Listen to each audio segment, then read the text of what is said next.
Dear students, welcome to my YouTube channel study point.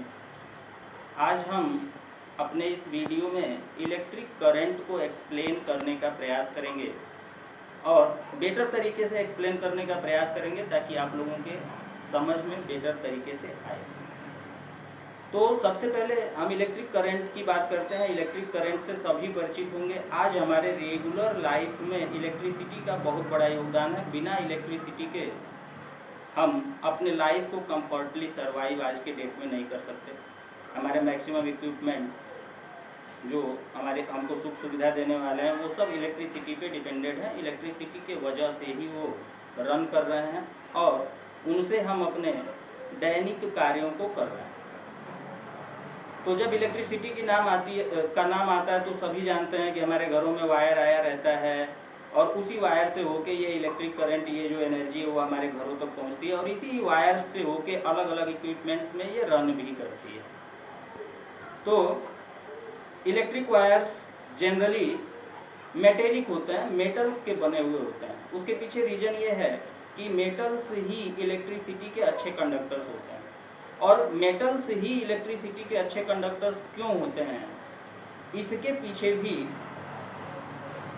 जो कारण है वो मैं आपको बता रहा हूं। जैसे अगर कोई मेटेलिक वायर है तो जनरली मेटल्स का ये कैरेक्टर होता है कि उनके वैलेंस सेल में यानी आउटर मोस्ट सेल में, उनके एटम के आउटर मोस्ट सेल में 1, 2 या 3 इलेक्ट्रॉन्स होते हैं जिनको हम फिजिक्स के लैंग्वेज में फ्री इलेक्ट्रॉन्स कहते हैं और वही रेस्पॉन्सिबल होते हैं इलेक्ट्रिसिटी को कंडक्ट कराने। उन्हीं की वजह से मेटल्स में इलेक्ट्रिसिटी कंडक्ट होती है।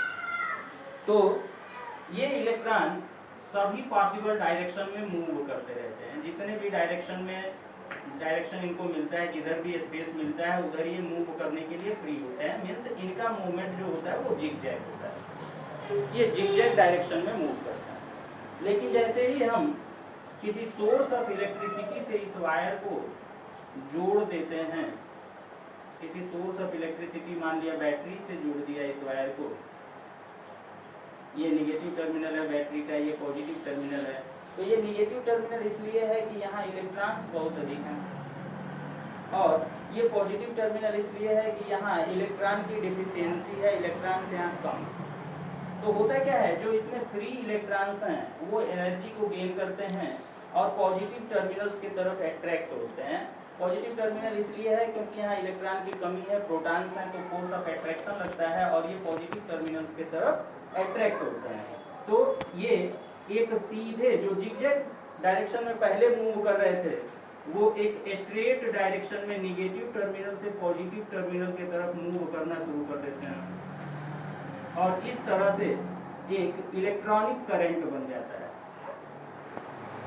लेकिन जिस इलेक्ट्रिक करंट की, जिस कन्वेक्शनल करंट की हम बात कर रहे हैं वो कन्वेक्शनल करंट इसके अपोजिट डायरेक्शन में चलता है।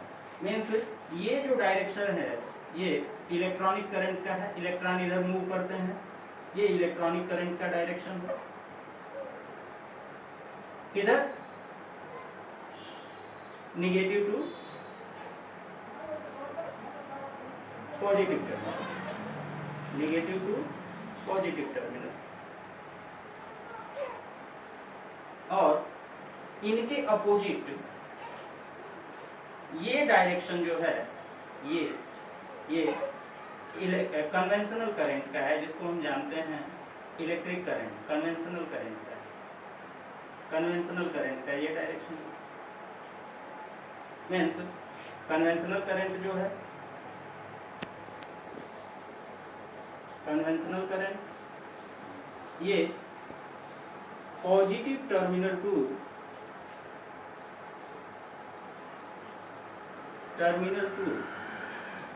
निगेटिव टर्मिनल चलता है।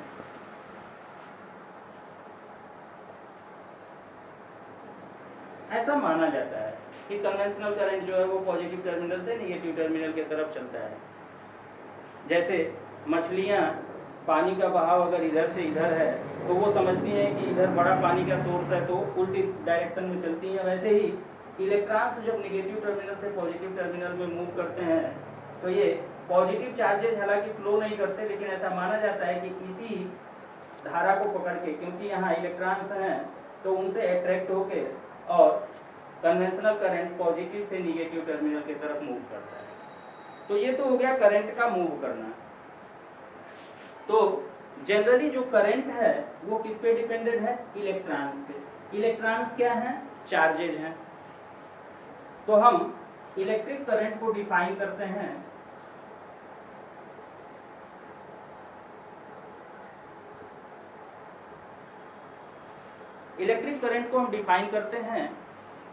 जनरली इलेक्ट्रिक करंट क्या है? जैसा कि आप लोगों ने समझा, इलेक्ट्रॉन्स का फ्लो है। इलेक्ट्रॉन्स क्या है? अपने साथ चार्जेस को कैरी करते हैं। मीन्स जो चार्जेज के फ्लो होने का रेट है उसको हम इलेक्ट्रिक करंट कहते हैं। तो इलेक्ट्रिक करंट को हम डिफाइन कैसे करते हैं? The rate of flowing of electric charge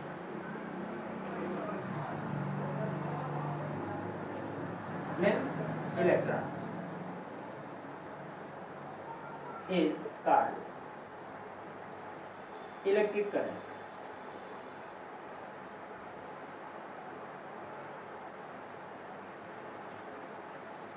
हम लोग इलेक्ट्रिक करंट को डिनोट करते हैं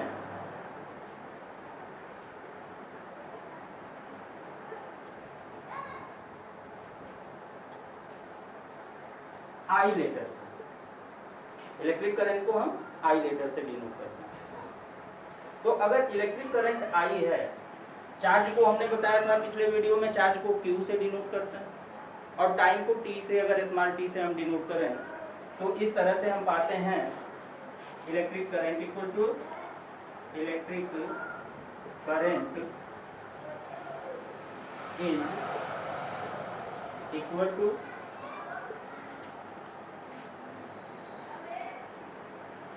amount of charge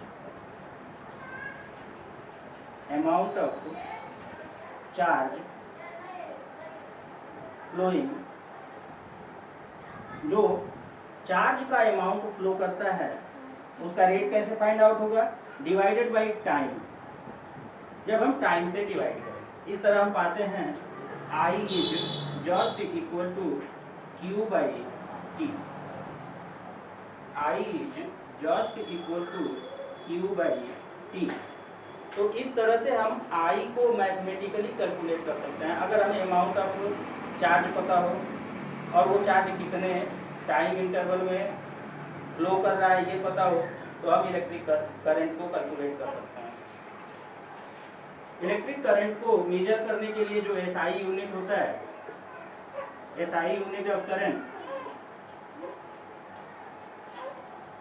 इसको हम एम्पियर कहते हैं और इसको A से डिनोट करते हैं। SI यूनिट को हम एम्पियर कहते हैं और इसको A से डिनोट करते हैं। तो एम्पियर को हम डिफाइन कैसे करते हैं? 1 एम्पियर करंट हुआ है कब?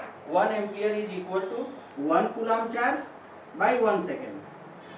अगर 1 एम्पियर करंट है तो वो अगर 1 कूलम का चार्ज पर सेकेंड फ्लो हो रहा है तो है।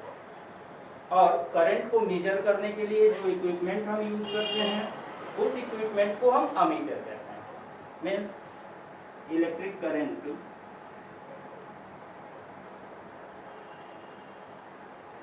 Is measured by ammeter. Ammeter से हम इसको मेजर करते हैं।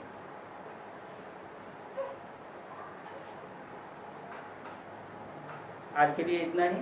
अगले वीडियो में हम इसके आगे आपको पोटेंशियल डिफरेंस और दूसरी थिंग्स को समझाने का प्रयास करेंगे।